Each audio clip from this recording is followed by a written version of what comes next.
कि आप संसार में कितना ही नहा ले। मैंने कहा अर्थ कि कौवे को चाहे कितने बगुले के पंख लगा लो, वो रहेगा कौवा, है ना। मैंने कहा इसका अर्थ यह है कि इंसान कितना ही सुंदरता को दिखा ले, हाँ, लेकिन जब तक अंदर की सुंदरता नहीं चमकेगी ना, तब तक आपको भगवान नहीं दिखाई देंगे। हाँ, वो ढक रहे हैं आपके मेकअप से, हाँ, ढक रहे हैं आपकी दिखावट से, वो ढक रहे हैं आपके इस प्रलोभन से, आपके दिखावे से। जिस दिन ये हट गया ना, उस दिन ठाकुर जी आपके सामने आकर कहेंगे इस पर्दे को हटा, मैं तेरे पास आना चाहता हूं। प्रेम से बोलना पड़ेगा, जोर से, ऐसे नहीं, थोड़ा और जोर से। आइए भागवत जी में प्रवेश करते हैं। सुंदर भगवान की चरित्र है। वैसे इस गांव में इतने लोग हैं क्या? बहुत है, लेकिन आते आस्था नहीं।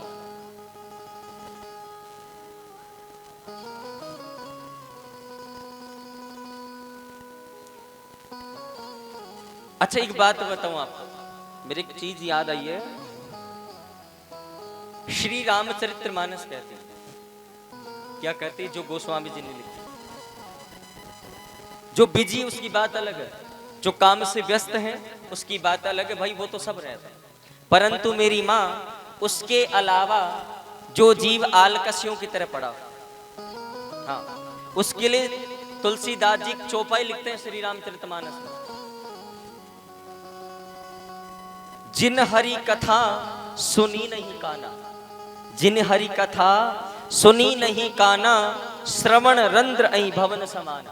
अर्थ समझिए, जो व्यक्ति जानबूझ करके कथा को नहीं सुनता है, जो व्यक्ति आलस से रहित होकर के, घमंड में रह करके कि मेरे को तो पहले से ज्ञान है, मुझे क्या सुनना है, हाँ, मेरे पास दुनिया भर की दौलत, गाड़ी, बंगले, ऐश्वर्य सब कुछ है, मुझे क्यों सुननी है ठाकुर जी कथा, हाँ, तो वो व्यक्ति अच्छे से सुन ले, समझ ले। जिन हरि कथा सुनी नहीं काना, जो व्यक्ति भगवान की कथा को नहीं सुनता जानबूझ करके, जो बिजी है बात अलग, वो व्यक्ति सर्प की तरह है, सांप की तरह है। श्रवण रंध्र अहि भवन समाना। अहि का अर्थ होता है सर्प। सांप जो होता है ना मेरी माँ, अपने बिल में बैठा रहता है और ये सोचता है कोई चूहा आ जाए और उसे खाकर अपना पेट भर लो, हाँ, मैं बाहर न निकलूं, कोई चूहा मेरे बिल में आ जाए तो मैं पेट भर लूं। उसी प्रकार वो व्यक्ति है जो भगवान की कथा नहीं सुनता है। वो सोचता है ठाकुर जी मेरे घर पे आ जाए, हाँ, पंडित जी खुद मेरे घर पे कथा करने आ जाए, मैं पांडाल में न जाऊं, भगवान मंदिर में मैं न जाऊं, मंदिर चल के मेरे पास में आ जाए, हाँ। लेकिन ध्यान से सुन लेना, उसको भगवान ने किसकी संज्ञा दी है? श्रवण रंध्र अहि भवन समाना। वो व्यक्ति मनुष्य रहते भी सर्प की भांति जिंदगी जीता है, जो भगवान के भजन से, भगवान की कथा से, ठाकुर के मंदिर से और भक्तों से दूर रहता है। प्रेम से बोलना, जोर से। फिल्म तो बाकी है, चिंता मत करो भी आप, हाँ।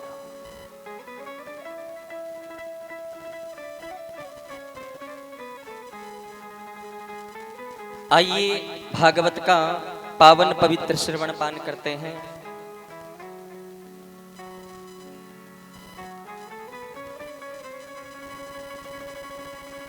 सच्चिदानंद रूपा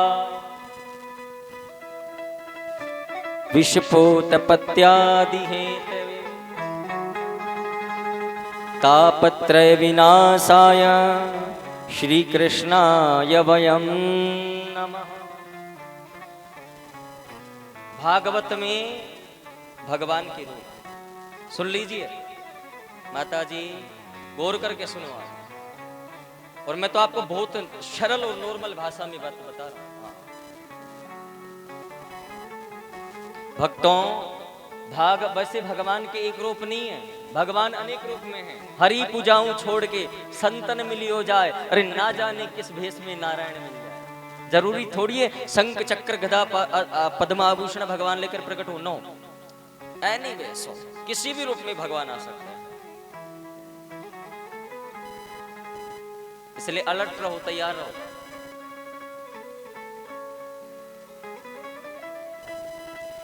भगवान की भागवत में 3 रूप हैं। पहला है मेरी माँ सत, दूसरा है चित और तीसरा है आनंद। सच्चिदानंद रूपाय विस्फोट पत्यादि हेतवे तापत्र विनाशाय श्री कृष्णाय वयम नमः।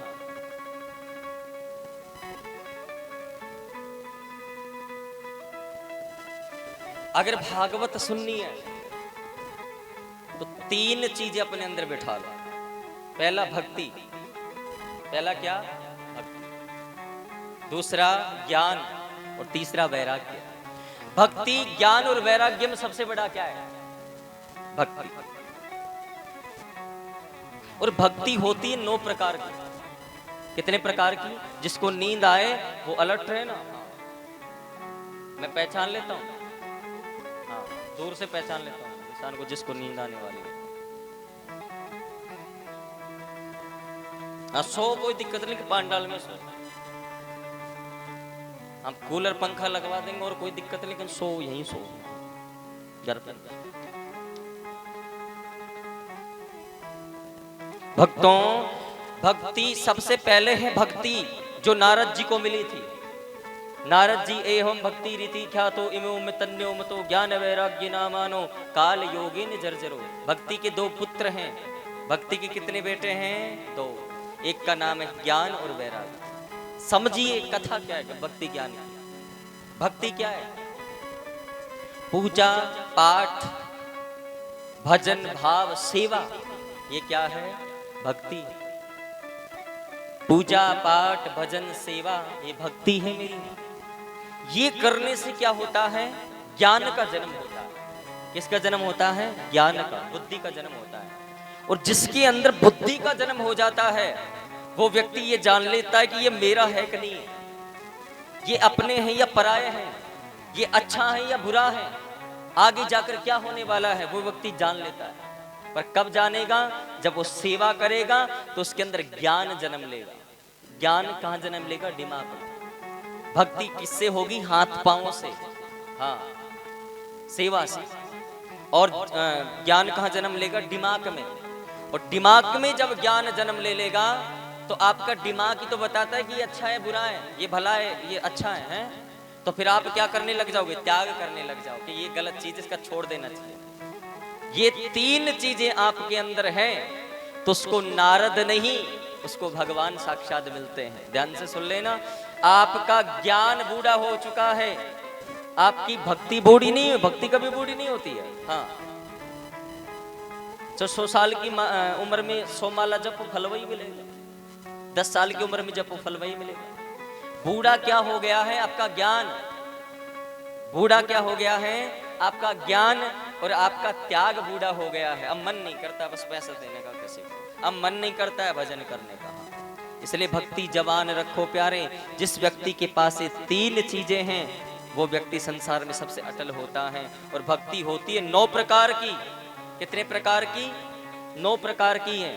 माता सबरी को भगवान श्री रामचंद्र जी अरण्य कांड के अंदर बताते हैं कि हे सबरी 9 प्रकार की भक्ति होती हैं, जिसमें सबसे पहली भक्ति संतों के साथ करनी चाहिए। बताइए संसार में सबसे बड़ा संत कौन है? आप बताएं, संसार में सबसे बड़ा संत कौन? आप बताओ, बताओ मैया, संसार में सबसे बड़ा संत कौन है? नहीं पता। प्रथम नवदा भक्ति है। प्रथम भक्ति संतन कर संगा, दूसरी रति मम कथा प्रसंगा, तीसरी भक्ति अमान गुरु पद पंकज सेवा। कितना भाव है, सुंदर। पहली भक्ति संत। और अगर संसार में सबसे बड़ा कोई संत है मेरी माँ तो वो आपका मन है। और संसार में अगर सबसे बड़ा कोई राक्षस है तो आपका मन है। मन से भक्ति कीजिए। किससे कीजिए? मन से कीजिए। प्रथम भक्ति संतन कर संगा। ये ताली बजा जाए कुछ नहीं होगा बिस्कुट लाने से। हाँ, जाती हो ना तुम कीर्तन करने, आदि से तो बिस्कुट लाने जाती है। हाँ, सत्य। इसलिए 3 प्रकार की भक्ति है। नारद ने भक्ति के पुत्रों को जवान किया था। भक्ति बूढ़ी नहीं थी, वो बूढ़ी थी लेकिन वृंदावन जाकर तृण हो गई, युवा हो गई। लेकिन उसके ज्ञान वैराग्य को नारद ने भागवत सुना करके जवान किया है। और जब भक्ति के पुत्र ज्ञान वैराग्य जवान हो गए ना, वो भक्ति नाचने लगी। ध्यान से सुन लेना, जिस भक्ति में ज्ञान नहीं है ना, वो भक्ति बांझ कहलाती है। हाँ, और जिस ज्ञान में भक्ति न हो, वो ज्ञान लूला लंगड़ा अपंग कहलाता है। इसलिए भक्ति और ज्ञान जिस व्यक्ति के पास है, वो त्यागी है संसार का, शिव भगवान शंकर के समान है। प्रेम से बोलना पड़ेगा, जोर से, थोड़ा और जोर से बोलो, आवाज तो निकले तुम्हारे अंदर से। हाँ,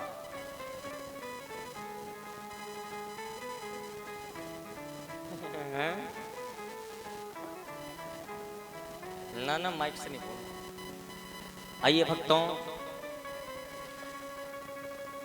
पहला है सत और दूसरा है चित आनंद। इसको जानते हुए आज की कथा में प्रवेश करेंगे। उससे पूर्व एक बार नाम संकीर्तन